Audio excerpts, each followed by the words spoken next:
On an index measuring the opportunities for young people, Nottingham ranked 150th out of 150. Falling 11th in the country on the table for district deprivation, Nottingham boasts not only some of the fewest opportunities for young people, but also total school absent rates a full 1% above the national average. So that poses a question. What is life really like for kids growing up in Nottingham?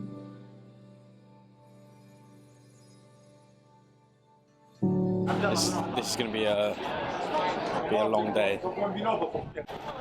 Let's go find some people. Do it together, all together, innit? What's it been like growing up in Nottingham? Quite funny, to be honest. Yeah, just funny and that, innit? Just chilling out the States and that. Would you say the city's gotten worse or better as you're getting older? Worse. Yeah, worse than that, innit? Yeah. Would you rather live somewhere else? Yeah. Yeah, to be honest, yeah. Yeah, like Dubai or something like Yeah, that. trust me, come on, bro. What's school been like? School fucking hell, I've not been to shit. school since fucking, 2013? And is there anything you want to change about Nottingham? Quite a lot. Yeah, trust me. It's a shithole. See more, see blood. Cheers, guys. See you later, guys. Have a good day. Do you feel safe in Notts? During the day, yeah. Towards the night and like around Market Square, Sneinton, not as much. Not as much. Are you from that near Sneinton then, that kind of area? No, but I skate there quite often, and as it gets dark, you get some like quite drunk people come around. You ever had like some issues, some people like causing trouble with you, or I've not had issues as of such, but I did get jumped. police? Like, did you contact the police? Did they help you out at all? I didn't contact the police because it was me and just two other people, and there were about 10 of them, so we couldn't really do much, just left it. Base 51, Nottingham's leading youth service, providing everything from hidden harm workshops, hot meals, music facilities, and various other interventionary services, provided us with some insight into what the local authorities are doing to help young people, as well as touching upon some of the outcomes of low employment and education opportunities. About the city council, do you think over the next few years, as you said, like issues surrounding the cost of living crisis are largely going to get worse before they get better? Are the council like helping pick up the tab with that? Are they helping you guys maybe expand your services a little bit to help this increased demand? No, no, they're not, and because they don't have the money, they don't have the budget for early intervention. Their budgets are so tight, and I mean, I'm not speaking on behalf of the City Council, but obviously, it's public knowledge that their budgets are so tight that that's focused on statutory services. So there is no money in the pot. It's not the same landscape as it was 2 years ago, 10 years ago in terms of applying for grants. I had a couple of meetings with one of our trustees, and they were really quite clear that they weren't in a position to offer us any financial support, but suggested that we might speak to other agencies, such as the Violence Reduction Unit and the Police and Crime Commissioner, which we'd already got a relationship with. I think there's been a joined up approach with the Violence Reduction Unit and the PCC to look at what the needs of the city's young people are. What do you think in terms of like local services for young people are like the most effective in making sure they stay safe and stay out of like dangerous lifestyles? To provide not just early intervention but diversionary activities. So if offering something that's attractive to those young people who would ordinarily prefer to be outside, hanging about on the streets, and giving them a platform to express themselves about, to talk about their lives. There are lots of community organisations that are well embedded in some of the really deprived communities. I think we can't ignore that. Those communities have continued to be deprived for decades. I think in terms of the cycle of issues that those communities are facing and the young people in those areas are facing, I think they're fairly consistent, aren't they? It's just there's a focus from government on particular themes at times. So, the last few years it's all been around youth violence, and maybe the years before that it was around youth like homelessness. Stuff like that. And they tend to sort of funnel all their funding through those streams. But of course, they're all always there. It's just they're not always as prevalent and as high profile.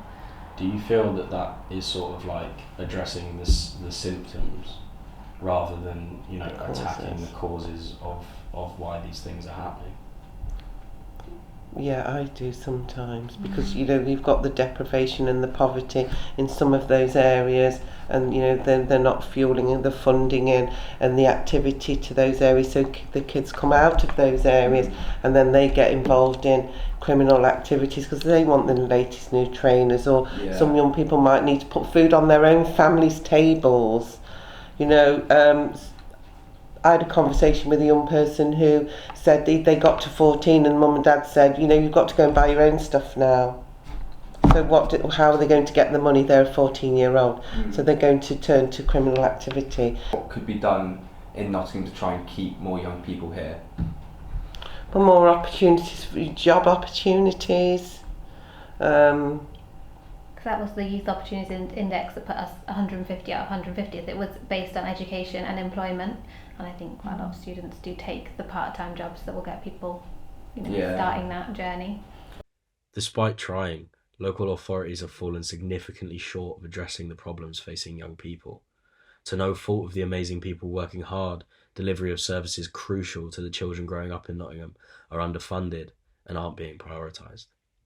Like many other towns across the country, Nottingham is also facing a rise in violent crime, particularly in relation to knife crime. We spoke to Alison Cope, a nationally recognised knife crime campaigner and recipient of a Pride of Birmingham award, about how to protect young people from violence in cities like Nottingham. In regards to funding schools and things like that, would you be in favour of like expanding like extracurricular activities for kids and making sure that they've got like things to go to outside of school hours? I think what that does then as well, it supports families. We know cost of living crisis, COVID, all the different elements we're very aware of have created a lot of pressure on families, on parents, on communities, and so many parents having to work so hard to keep, you know, a roof over their children's heads, to feed their children. Wouldn't it be nice if we supported families so their children were kept safe? I think there's a lot of like papering over cracks. The thing with knife crime is it's such a complicated matter. People carry knives for a number of reasons. We've got crime, mental health, fear, poverty, you know, all kinds of issues. So when we look at knife crime, I think what's happening is the government, you know, the councils, the police are looking at it, they're sitting around the table, and by the end of that session, they're thinking, this is far too complicated. So it's going to cost, say, 3 million to reduce this in this area, or £20,000 to put a knife bin in an area. In an ideal world, given that, like, you know, you've got all the money you can, you know, you've got all the resources, what would you like to see the first thing done in order to make this issue better? I would like to see schools be supported to have effective education programs brought into the school. I'd like it to be compulsory in education.